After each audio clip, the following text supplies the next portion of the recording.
second, you'll fall back a level. And if your demons are getting a bit hard to wrestle, it's all in your head. It's all mental. It's all mental. Good morning, afternoon, evening, or whatever it happens to be for all of you lovely people out there. My name is Nerfy, and today we're diving into a topic that is both fascinating and often misunderstood. That's right, folks, Nerfy is going back to her roots and going back to her in-depth pieces about psychology. If you like this kind of content, please give me a like and a subscribe, and let's just get into this. Histrionic Personality Disorder, or HPD, is a condition that involves a persistent need for attention and dramatic emotional displays, shaping how a person interacts with the world around them. We'll explore what HPD is, how it shows up, and the challenges in diagnosing and treating it. We'll also touch on its historical context and our current understanding. I would simply like to state that this is not a diagnosis. These are just observations. Now, let's jump into the old times and take a look at some mental stuffs. Histrionic Personality Disorder, which I'll refer to as HPD for the rest of this, is a chronic mental health condition marked by excessive emotionality and a constant craving for attention. Like, it's like watching your nephew dance in his bedroom. You're like, look what I can do. But like on the street.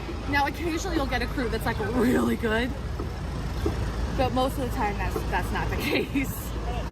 I'd love to see you do better. People with HPD often come across as dramatic, flirtatious, or overly expressive. This need for attention is so intense that they may feel extremely uncomfortable or undervalued if they are not the center of attention. You should do it right in the center. That guy doing a sweet photo shoot. I don't want to cramp his style. I love that. We take all the beautiful photos you want, so. Okay, I'm done. Let's go. This behavior typically starts in late adolescence or early adulthood and sticks around for life. While being outgoing and expressive isn't necessarily bad, it becomes problematic when these traits are extreme and interfere with daily life.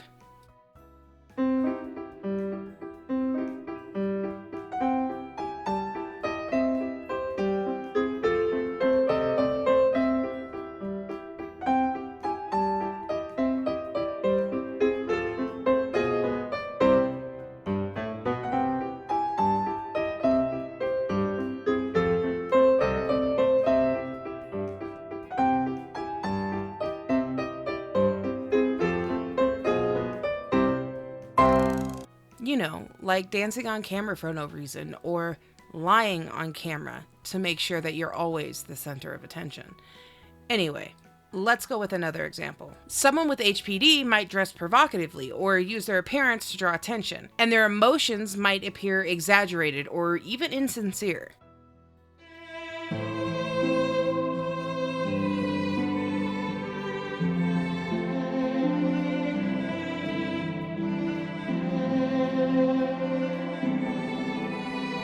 No one needed to see that. Imagine a person who enters a room and immediately tries to become the center of attention. They might tell a captivating story, use grand gestures, and ensure everyone notices them. Come on, kitty cat. Bed bound, Susie. What? We were singing two different songs, weren't we? I just made up a song. I don't think we were singing the same song. Bed bound, Susie. I don't know. That was really weird. While it might seem charming at first, it becomes a problem when it disrupts normal interactions, or when the person gets distressed if they aren't in the spotlight. Give me that. I know what to use. Girl, you need a sparkle. Oh, what the hell they had you in? Oh, get this in here. There's a Target person like right across the way, and I'm just having to pretend like nothing's happening. But I gotta help the girl out. She looks rough.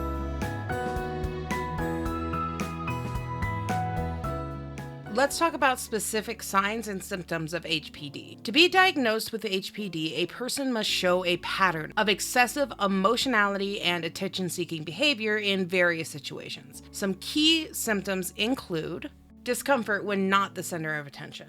They often feel undervalued or ignored if they are not the main focus of the group or the conversation. We have one last dress to shoot, and I didn't want to. I was like, I'm not going to shoot this dress. And then I did it. I got up, I put the dress on, I put the makeup on. Well, kind of, not a lot of makeup. Okay, I put some lipstick on. And we came down, and the place we wanted to shoot is freaking closed. So there's no point that I am here doing this. Ugh, curse you. No, you guys don't understand. This cruise owes her that spot. This cruise was free, and she was owed it because of that. Or that's what she's giving off in this moment. Inappropriately seductive or provocative behavior. They may act in ways that are overtly sexual or flirtatious, even in settings where such behavior is actually inappropriate.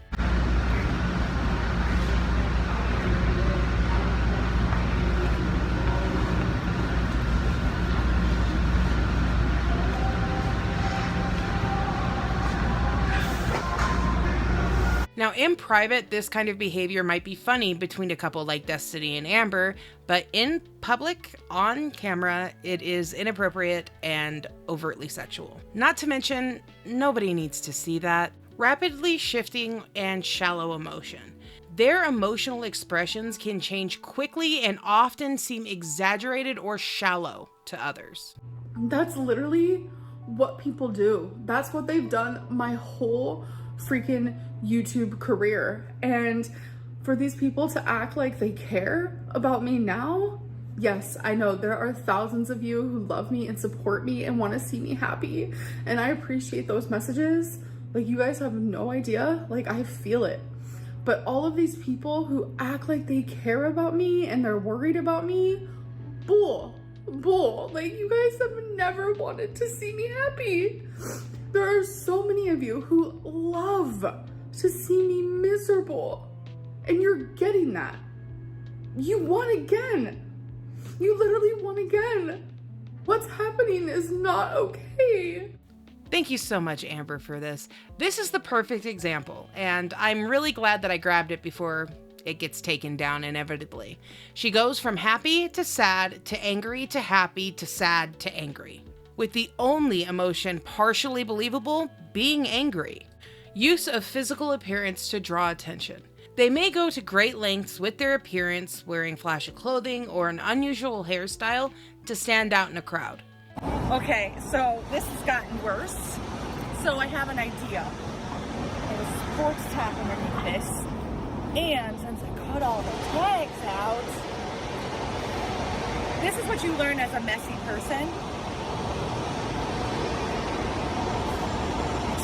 It's a t-shirt. How will they know? Yes, just like that, Anna. It is terrifying that you're out there giving advice on fashion. Dramatic and impersonistic speech. They often speak in a way that's full of drama, but lacks specific details. Their stories may be captivating, but leave out key information. I was too weak to do so, but I constantly would hurt myself. The lady looked down at my wrist, the cop looked down at my wrist, and when I say lady, I think it was the counselor, I'm almost positive, and they're like, you need to come with us, and I'm like, what? So I ended up going. We went to the city away from mine, and it was at a mental hospital, but I think it was for older people because they put me in this room with just one chair. And then this lady came in and she's like, okay, so I'm gonna ask you a bunch of questions. And I'm like, okay, what is happening? And she's like, I called your dad and he's on his way.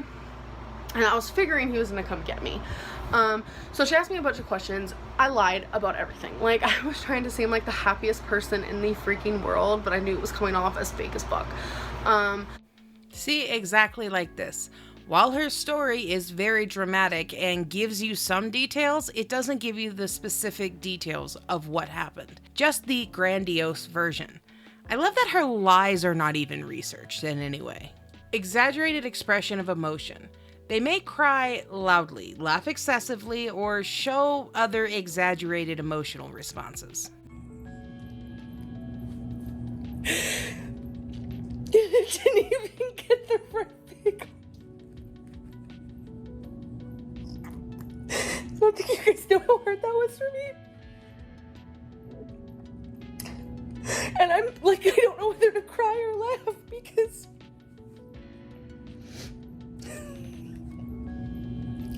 God, sometimes you just can't win. Thank you, Anna. This is a perfect example. She doesn't even know if she's laughing or crying. Easily influenced by others. They're often suggestible and easily influenced by others' opinions or even their actions. So this is what it looks like. I'm like genuinely... Actually, baby, I don't know if I can. Maybe it's good. It's making me feel sick smelling it.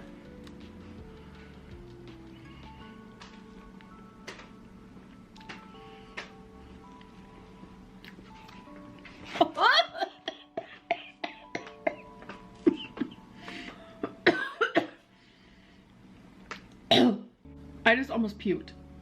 Re-seeing this clip, I have one question for you. Are you surprised that she tried to get with the feeder? I wouldn't think so. After all, Wipey tried to be one. Believing relationships are more intimate than they actually are. They might see casual acquaintances as close friends or believe that relationships are much deeper than they actually are. I do want to answer some of your guys' questions really quickly. Just like a few things that I've noticed. One, how long have I known her? Literally today marks exactly a month since she messaged me for the first time. This is just one example for Ambi, okay? There are many different examples. There's best friends out of nowhere, there's relationships out of nowhere, there's love out of nowhere. She is notorious for this, and if I put all of those clips in, we would be here for hours. Imagine someone who thrives on being the life of the party, constantly seeking validation and approval from others. They might be the first to volunteer for attention-grabbing activities, dressed in a way that ensures all eyes are on them. These behaviors aren't just occasional. They are a consistent part of that person's life and their interactions.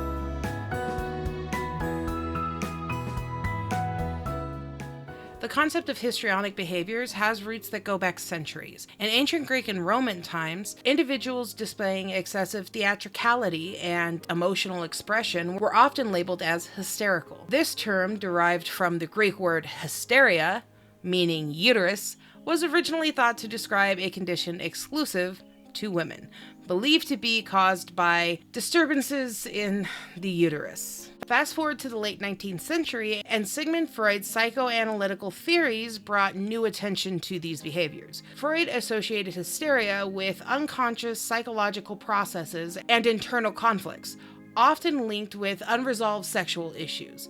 This laid the foundation for our modern understanding of HPD, though the term hysteria has since fallen out of favor due to its outdated and gender-biased connotations. In the 20th century, our old friend, the Diagnostic and Statistical Manual of Mental Disorders, the DSM, officially recognized HPD as a distinct personality disorder. Over the years, the diagnostic criteria has evolved, with the DSM-5-TR currently classifying HPD as a cluster B, which includes disorders characterized by dramatic and erratic behaviors, like borderline and narcissistic personality disorders.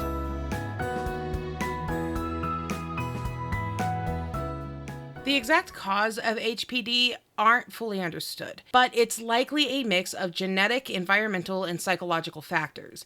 Some people might have a genetic predisposition that makes them more vulnerable to developing HPD. This genetic component could be linked to personality traits such as a high reward dependence, which means they are particularly motivated by social approval and attention. Environmental factors, particularly childhood experiences, play a very significant role. When I started that series, I was hopelessly addicted to caffeine. I was sleeping very poorly. I had kind of not great relationships with friends. I had some issues I needed to work through with my family. I also had a really traumatic childhood, which I don't even talk about. Like, people don't even know it about me. I think people assume that I've had this like rose-colored glasses life where everything's been handed to me, and it's couldn't be farther from the truth.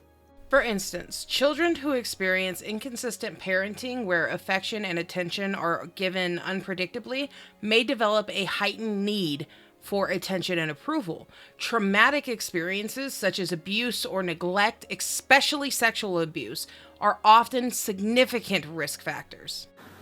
I remember as a younger girl, I did have a very, very hard childhood. My parents were drug addicts. They abused each other, neglected each other, but Psychological theories, including psychoanalytic perspectives, suggest that HPD might be related to an unconscious defense mechanism. These include projection, where individuals attribute their feelings to others, or sexualization, where they use sexual behavior to gain attention and approval. do you like sex toys? Yes. And you know what? I keep a simple pimple. I just love me a good vibrator, okay? If that vibe's right and it vibes fast, it does the job, you know? Yeah, like that. Using the sexual behavior for approval from either your partner or followers in this case. Additionally, conditions affecting the brain function, such as neurological disorders or head injuries, can sometimes lead to personality changes, including those seen in HPD. Diagnosing HPD involves a thorough assessment by a mental health professional, often requiring multiple sessions to observe the person's behavior in different contexts. It is crucial to differentiate HPD from other conditions with similar symptoms, such as borderline or narcissistic personality disorders. For example, while both HPD and narcissistic personality disorder involve a desire for attention, narcissism is more about seeking admiration and demonstrating a sense of superiority. I'm not a narcissist. I thought I was for a long time because everyone kept saying it, but then my therapist is like, not even close. I'm like, okay, good. Well, we aren't sure, Ambi. The debate's out. That's kind of why I'm making this video. Psychotherapy is the primary treatment for HPD, focusing on helping individuals develop healthier ways to relate to others and manage their emotions. Let's explore some key therapeutic approaches. Psychodynamic therapy. This approach delves into unconscious processes and past experience that influence current behavior. It helps individuals gain insight into their emotional responses and interpersonal relationships. For example, understanding how childhood experiences of inconsistent attention might be driving their current need for validation and can be very transformative. Cognitive behavioral therapy, CBT. CBT helps individuals recognize and change negative thought patterns and behaviors. For someone with HPD, this might involve challenging beliefs about needing constant attention and learning more adaptive ways to seek validation. Techniques such as cognitive restructuring can help individuals identify and modify distorted thoughts that lead to dysfunctional behavior. Interpersonal therapy, IPT. IPT focuses on improving interpersonal relationships and communication skills. This can be particularly beneficial for individuals with HPD who are struggling to maintain stable relationships. The therapy addresses issues like role transitions, disputes, and social skills to enhance relationship satisfaction and functionality. Group therapy. Participating in group therapy sessions allows individuals with HPD to receive feedback from peers in a controlled environment. It helps them understand how their behavior affects others and learn to interact more appropriately. I tried my hardest to go to an Overeaters Anonymous meeting this last Friday. Actually, that was just yesterday, and I could not find it anywhere. I trucked and trucked and trucked and trucked. Downpouring rain, I got soaking wet. I was trying really, really hard to go to this meeting. I really felt like this meeting would help me in a way. I really want to go through the 12 steps. I want to get a sponsor. I want to hear other people's stories. I maybe one day will share mine, but not anytime soon because I am pretty shy. Well, it needs to be a real therapist with real successful therapy, but sure, I'll give you half a point. Medication. While there are no specific medications for HPD itself, medication can help manage co-occurring conditions like depression or anxiety. Selective serotonin reuptake inhibitors, SSRIs, or other antidepressants might be prescribed to help stabilize mood and reduce anxiety, making it easier for individuals to engage in therapy. And in January, I stopped losing weight. I was taking Wegovy. I know I've never talked about my medication before, but it is important to the story. So I'm going to talk about it here, and I'm not endorsing anything. You should go see your doctor for any medical treatment. It's just important to the storyline.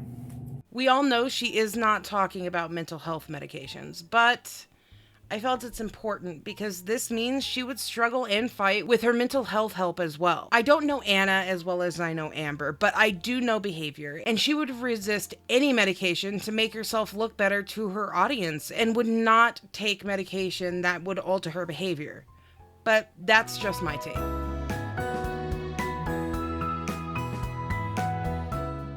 Additional help and support. Managing HPD can be a long-term process, and individuals often benefit from a multifaceted approach to treatment and support. Here's a few key elements to help them with what they might need. Family and friends support. Loved ones can play a crucial role in providing consistent support and understanding. It's important for them to set healthy boundaries while offering empathy and encouragement. I have very, very, very bad abandonment issues. Like, this is due to, like, childhood shit. Like, I have been abandoned. You know, I was abandoned during the time of your life when you shouldn't be. So I have a lot of, like, fears that are irrational, but also very rational. Well, yes, but you have your mother now, and all you do is treat her as a servant most of the time in my eyes. That being said, it seems that you are getting true support from her. So hopefully there's a change in sight. But then again, I'm not exactly going to hold my breath. Support groups. Joining support groups where individuals can share experiences and gain insights from others facing similar challenges can be extremely beneficial. These groups offer a sense of community and reduce feelings of isolation. There it is. That's not the front of it. I'm really nervous. We're here like an hour early. I told myself I wanted to come this early because I want to see how I felt in my gut to see if I'm really gonna like go in there and stuff. So nervous. My stomach is hurting really, really bad. I have like cramps in my stomach. Normally when I get really nervous that happens, so you can tell this girl right here is crazy nervous. It is raining really hard. My hair and everything, I'm just a complete mess. We can't find the meeting because this church is big and there's like a bunch of buildings and John Paul houses. I have no idea. And they said come here. No one's answering. I've been like running in the rain for like a half an hour or plus, right? I'm exhausted. This is not what I was expecting whatsoever, so I'm pretty upset. Well, at least you tried, I guess. Well, I mean, you really didn't try at all, but I guess it helps you sleep at night? Anyway, addressing co-occurring conditions.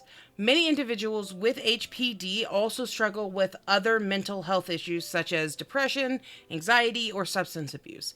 Comprehensive treatment plans should address all co-occurring conditions to promote overall well-being. So if you guys didn't watch my last video, I was diagnosed with a bunch of different things, and one of them is I have bipolar disorder, and I figured I did, and it's just kind of crazy to like be actually diagnosed with it. So that is why I am taking this mood stabilizer, because I can't take antidepressants. She said that's actually why antidepressants don't work for me, is because I am bipolar. Yes. You're elusive, bipolar, and the list as long as my arm. I was also going to include Anna and her anxiety, but there are so many clips of her talking about her anxiety. This video would be of just that. The woman uses it as some kind of trigger word for her audience, which kind of makes me think she's only trying to show people she has anxiety, while not actually having it. Moving right along. By integrating these elements into a comprehensive treatment plan, individuals with HPD can work towards a more balanced and fulfilling life. The journey requires commitment and collaboration between the individual, their support system, and mental health professionals. But positive outcomes are achievable with persistent effort and the right support.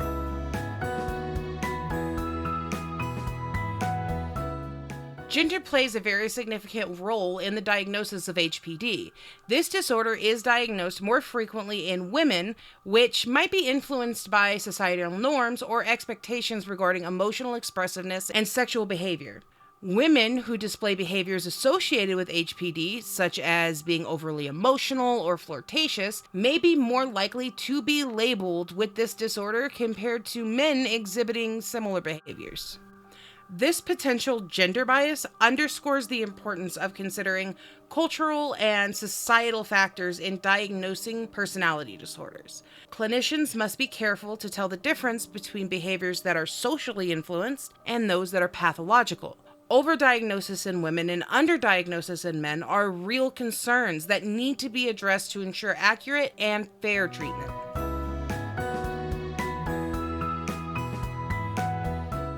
Living with HPD can be challenging, both for the individual themselves and for those around them.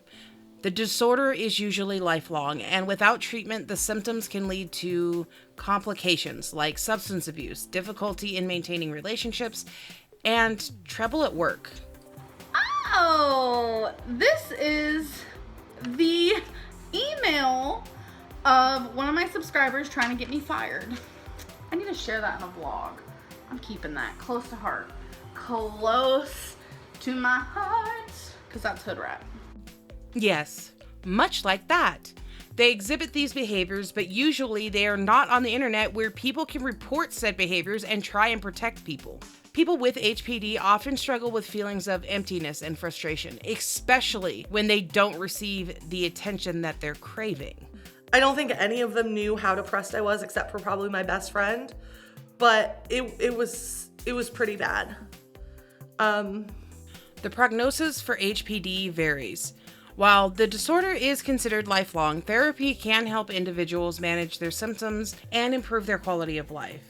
It involves working on building healthier relationships, improving emotional regulation, and developing a more stable sense of self. For many, support from family and friends is crucial, as is the development of a supportive therapeutic relationship.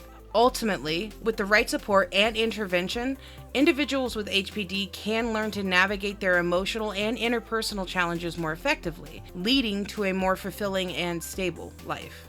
And that's it for a deep dive with Nerfy, and this one was pretty difficult, but it was a good one on HPD. I hope this discussion has provided you with a clearer understanding of HPD and its complexities. If you found this episode enjoyable, please subscribe and leave us a comment or a like and share it with someone that might benefit from it. Thanks for watching, and if you take meds, don't forget to take your meds. If you don't take meds, go outside, touch some grass, drink some water, and have the day that you deserve. Bye, guys!